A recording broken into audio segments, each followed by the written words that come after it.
Hello listener, kami ang The Front Page Stories. Sa lahat ng aming subscribers, maraming salamat sa patuloy ninyong suporta. Sobrang naa-appreciate namin kayo at mahal namin kayo. At para naman sa mga bagong listeners or hindi pa nakasubscribe, make sure na i-click ang subscribe button at i-on ang notification bell para lagi kayong updated sa mga bago naming kwento.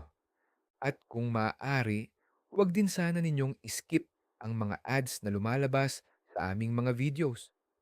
Malaking tulong ito para sa amin dahil dito rin kami nakakakuha ng suporta para makagawa pa ng mas maraming kwento at content para sa inyo.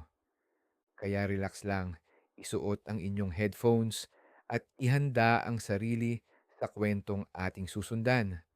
Sana mag-enjoy kayo sa pakikinig. At ngayon, simulan na natin ang kwento. Hi, I'm Warren, 28 years old. Wala naman akong masyadong maikukuwento tungkol sa buhay ko.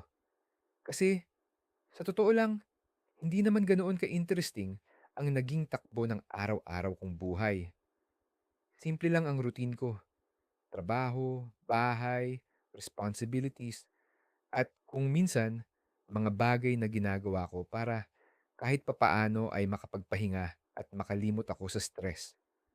Pero may isang experience akong gusto talagang ikwento. Nangyari ito sa loob ng bus habang papunta ako sa Camarines Norte, sa Calaguas. May mga encounter talaga tayo sa buhay na hindi mo inaasahang tatatak sa isip mo. Papunta ako sa kondo ng kapatid ko na babae. At grabe, ang lala talaga ng traffic sa buong Metro Manila. Halos isang oras akong na-stuck sa Guadalupe at parang bawat minuto ay lalo lang bumabagal ang usad ng mga sasakyan. Pupunta lang naman ako ng Ortigas para iwan muna itong kotse ko sa kondo ng kapatid ko at ipaalaga sa kanya ang pusa ko habang wala ako. Magso-solo travel kasi ako papuntang Calaguas, Camarines Norte. Ayaw kong dalhin itong sasakyan dahil mahaba ang biyahe at baka di ko kayanin yung pagod. Kaya mag-commute na lang ako. Gusto ko munang huminga, magpahinga, at kahit ilang araw lang, kalimutan muna ang mga bagay na nakakapagod isipin. Kaya kahit nakakainis yung halos isang oras na pagka-stuck ko sa Guadalupe, iniisip ko na lang na part ito ng journey. Pagdating ko sa Ortigas, iiwan ko na ang kotse, titiyakin kung okay ang pusa ko, at pagkatapos noon, pupunta na ako sa Calaguas para mag-unwind. Matapos akong ma-stuck ng ilang oras sa traffic, sa wakas nakarating na rin ako sa Ortigas. Sobrang pagod ako sa biyahe, pero kahit papaano, nakahinga rin ako ng maluwag. Pagdating ko sa kondo ng kapatid ko, iniwan ko na roon ang kotse ko at ang dalawa kong pusa. 5 days kasi akong mawawala dahil magsusolo travel ako papuntang Calaguas. Kaya kailangan kong siguraduhin na may mag-aalaga sa kanila habang wala ako. Buti na lang at nandyan ang kapatid ko para tumulong at bantayan sila. Pagkatapos kong maayos lahat at makasigurong okay na ang mga pusa ko, nag-book na ako ng angkas papunta sa bus station sa Cubao. Doon kasi ang terminal ng bus na sasakyan ko papuntang Camarines Norte. Pagdating ko sa terminal, sumakay agad ako sa bus at hinanap ko ang pinakadulong upuan. Gusto ko sanang makapagpahinga ng maayos habang nasa biyahe, kaya doon ako nagpwesto. Kalahating oras pa kasi bago umandar ang bus, kaya habang naghihintay, nag-relax muna ako at nag-browse sa social media. Bigla akong napansin na gumagalaw na pala ang bus palabas ng terminal. Umingin ako sa bintana at pinagmasdan ang mga ilaw sa labas. Akala ko magiging simple at ordinaryo lang ang biyahe ko papuntang Calaguas. Ang plano ko lang ay umupo, matulog at maghintay hanggang makarating sa destinasyon. Pero hindi ko alam na sa mahabang oras ng biyahe na iyon, may isang taong makikilala ko. Isang taong hindi ko kailanman inakalang magiging mahalagang bahagi ng kwento ng buhay ko. Habang patuloy na umaandar ang bus, hindi ko namalayan na nakatulog na pala ako. Siguro dahil na rin sa sobrang pagod ko sa traffic at sa buong araw na biyahe, tuluyan akong bumagsak at napagod, kaya sobrang himbing ng tulog ko. When I woke up, na-feel ko na bumabagal ang bus, tapos huminto ito sa terminal. Nakita ko yung mga pasahero na nagsisimulang bumaba na. Yung iba, bumili ng pagkain. Yung iba naman pumunta sa CR. May iba naman na hindi na bumaba ng bus at natulog na lang. Ako hindi na rin ako bumaba. Wala akong ganang kumain at mas gusto ko na lang manatili sa loob ng bus para makapagpahinga. Isinuot ko ulit ang earphones ko, nagpatugtog ng music at sumandal sa upuan habang tahimik na pinagmamasdan ang mga taong naglalakad sa labas. Tahimik lang ako noon, walang iniisip kundi kung gaano pa kahaba ang biyahe bago ako makarating sa Calagwas. A few minutes later, the passengers began returning to the bus. One by one, they boarded as the bus prepared to continue its journey toward Calagwas. Busy ako sa pakikinig ng music nang may napansin akong lalaki na nakatayo sa harap ko. Bagong sakay lang siya. Napatingin ako sa kanya tapos nagsalita siya. "Excuse me, pwede ba akong makiupo dito sa tabi mo?" Tanong niya. Nakalagay kasi ang bag ko sa bakanting upuan sa tabi ko. Agad ko itong inalis at inilagay sa paanan ko para makaupo siya. Ngumiti siya sa akin bilang pasasalamat bago siya umupo sa tabi ko. Tumango lang ako ng bahagya at ibinalik ang atensyon ko sa sarili ko. Dahil inaantok pa rin ako at ramdam ko pa rin ang pagod mula sa mahabang biyahe, hinila ko ang jacket ko at itinakip sa mukha ko para mas komportable akong matulog. Hindi ko na rin pinansin ang lalaki sa tabi ko. Wala naman akong ibang gustong gawin kundi magpahinga habang patuloy na umaandar ang bus. Pumikit ako at sinubukang balikan ang tulog ko habang tahimik na nakikinig sa music gamit ang earphones ko. Antok na antok pa rin ako. Gusto ko lang matulog ng matulog. Pero minsan nagigising ako dahil sa mga bako-bako sa daan na dinadaanan ng bus kaya naaalog ako. Bahagya akong napamulat nang maramdaman kong parang may nakapatong sa balikat ko. Noong tuluyan kong iminulat ang mga mata ko, doon ko napansin na nakahiga sa balikat ko ang lalaking katabi ko. Mahimbing ang pagkakatulog niya at halatang wala siyang kamalay-malay na unti-unti na pala siyang napasandal sa akin habang umaandar ang bus. Saglit akong napaisip kung gigisingin ko ba siya o hahayaan ko na lang na magpatuloy sa pagtulog. Ayoko rin namang istorbohin siya, kaya nanatili muna akong tahimik. Kinuha ko ang cellphone ko at dahan-dahang binuksan ang flashlight. Saka ko ito itinapat sa ibabang bahagi para hindi masyadong kumalat ang ilaw at makaabala sa ibang pasahero. Sa bahagyang liwanag na iyon, mas malinaw kong nakita ang mukha ng lalaking nakasandal sa balikat ko. Ngayon ko lang talaga siya napagmasdan ng maayos. Hindi ko maiwasang mapatingin sa kanya ng ilang segundo. Maayos ang pagkakahubog ng mukha niya. Kapansin-pansin ang matangos niyang ilong at ang sharp ng jawline niya. Makapal at maayos din ang kanyang mga kilay habang ang kutis niya ay mukhang malinis at alaga. Habang natutulog siya, parang wala siyang iniisip. Tahimik at relaxed ang ekspresyon ng mukha niya at may kakaibang lambing sa mukha niya habang nakapikit.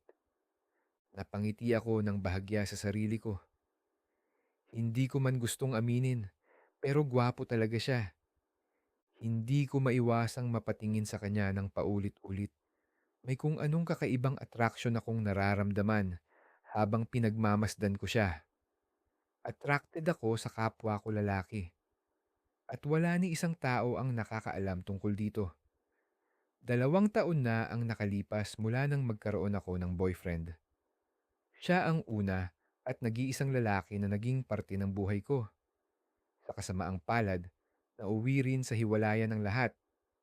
Simula noon, hindi na ako muling nakipagrelasyon at pinili ko na lang itago sa sarili ko ang nararamdaman ko. Kaya habang nakikita kong mahimbing na natutulog ang lalaking nakasandal sa balikat ko, hindi ko na siya ginising. Mukha siyang pagod sa mahabang biyahe at ayoko rin namang gambalain ang pahinga niya. Sa halip, maingat kong inayos ang posisyon ng ulo niya para hindi siya mahirapang matulog. Bahagya kong inadjust ang pagkakaupo ko at inusog ang balikat ko para mas maayos siyang makasandal. Sandali siyang gumalaw at bahagyang nagbago ng posisyon pero nanatili pa rin siyang tulog. Tahimik lang akong napangiti. Hindi ko alam kung bakit, pero sa simpleng sandaling iyon, parang ayoko munang matapos ang biyahe. Hindi ko namalayan kung kailan ako tuluyang nakatulog ulit. Sa sobrang haba ng biyahe, parang mabilis lang lumipas ang oras. Nang muli akong magmulat ng mga mata, madilim-dilim pa rin sa loob ng bus. Mahaba-haba pa ang lalakbay namin, kaya ramdam ko na matagal pa bago kami tuluyang makarating sa destinasyon ko. Napakurap ako ng ilang beses at dahan-dahang inayos ang pagkakaupo ko. Habang inaayos ko ang sarili ko, saka ko napansin nagising na pala ang lalaking katabi ko. Nagkunwari akong walang napansin at kumilos na parang normal lang ang lahat. Hindi ko siya kinausap at hindi rin ako lumingon sa kanya. Sa halip, ibinaling ko ang tingin ko sa bintana at pinanood ang madilim na kalsadang tinatahak namin. Habang tahimik kaming nakaupo at patuloy na tinatahak ng bus ang kalsada, may napansin akong kakaiba. Ilang beses kong naramdaman na sumasayad ang binti niya sa binti ko, lalo na kapag umaalog o biglang kumakabig ang bus. Sa simula, hinayaan ko lang yon. Hindi ko naman inisip na may ibig sabihin dahil limitado lang talaga ang space sa aming upuan. Baka nagkataon lang, sabi ko sa sarili ko. Pero habang tumatagal ang biyahe, mas madalas na itong nangyayari. Sa bawat ilang minuto, parang may pagkakataong nagkakandikit ang tuhod namin kahit hindi naman ganoon kalakas ang pagyanig ng bus. Doon ako nagsimulang mapaisip. Hindi ko alam kung sinasadya ba niya or nagkataon lang talaga. Pero sa dalas ng pagdikit ng mga tuhod namin, parang hindi na ito simpleng aksidente. Pinilit kong huwag bigyan ng mali siya ang mga nangyayari at nagkunwari na lang akong abala sa tanawin sa labas. Tahimik kong pinanood ang mga ilaw at mga sasakyang nadadaanan namin hanggang sa hindi ko na napigilang silipin ang lalaki sa tabi ko. Paglingon ko, nagulat ako nang makita kong kanina pa pala niya ako tinitingnan. Nagtagpo ang mga mata namin at ilang segundo kaming parehong walang imik. Bigla din tumigas yung alaga ko sa loob ng pantalon ko. Matigas na ngumiti siya sa akin at nagsalita siya. "Saan ka pupunta?" tanong niya. "Sa Calagwas," sagot ko. "Nice! Maganda dun sa Calagwas," sabi niya. "Ikaw saan ka pupunta?" tanong ko. "Sa Paracal lang, sa terminal. Bibisitahin ko kaibigan ko sa Camarines Norte. Napupunta ako ng Bicol," sagot niya. "I see," sabi ko. "By the way, I'm Sanji," sabi niya.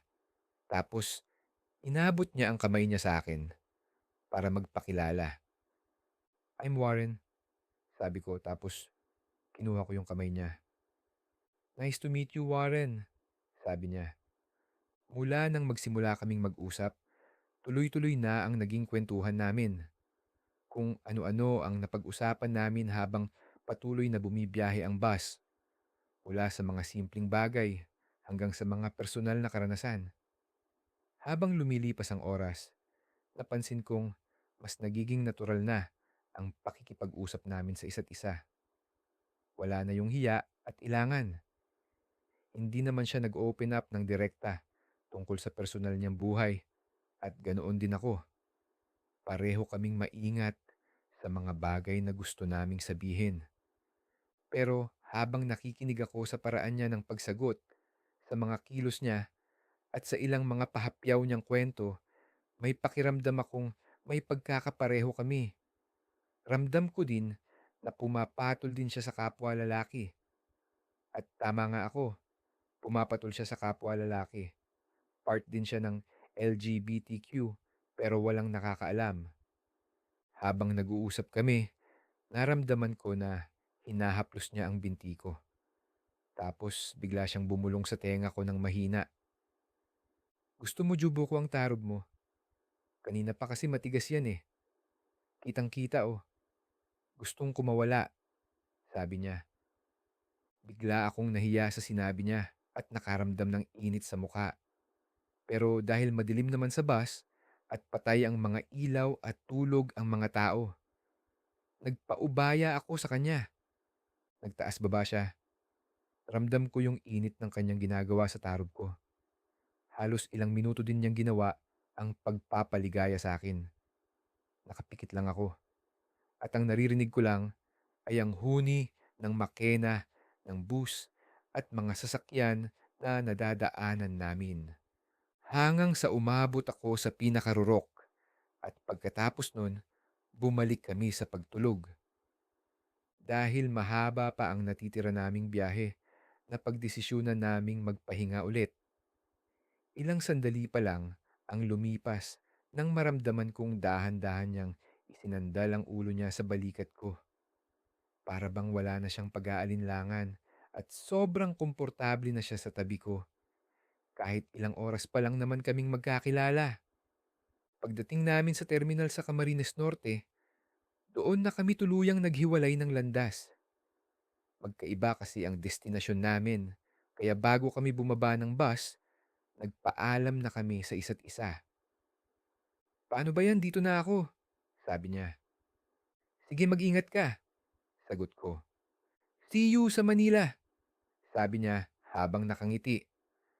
Paano tayo magkikita sa Manila? Hindi mo naman alam ang number ko or social media. Natatawang sabi ko. Eh di kukunin ko ngayon, sabi niya habang nakangiti. Binigay ko yung social media ko sa kanya at binigay ko din yung number ko. Ayan, pwede mo na akong ma-reach out. Natatawang, sabi ko. Kung hindi lang siguro importante ang lakad ko ngayon, sasamahan kita sa Calagwas, sabi niya. Meron pa naman tayong part 2. Nakangiti kong sabi. To everyone who is listening, always remember that life has a strange way of bringing people into our lives when we least expect them. Sometimes, we meet someone while we are simply going through our normal routine. We are not searching for anything. We are not expecting to fall in love, make a new friend, or experience something meaningful. We are just living, trying to survive each day and focusing on our own journey. And then, suddenly, someone appears. To everyone who has ever met someone unexpectedly and wondered, why did I have to meet this person? Maybe you don't need to know the answer right away. Not every encounter needs an explanation. Not every encounter needs an explanation. Sometimes, the purpose of meeting someone is not immediately revealed. You may only understand it months or years later. So don't be afraid to appreciate a connection just because you don't know where it will lead. Don't force every encounter to become a relationship. Don't put pressure on every person you meet to become a permanent part of your story. Let things happen naturally.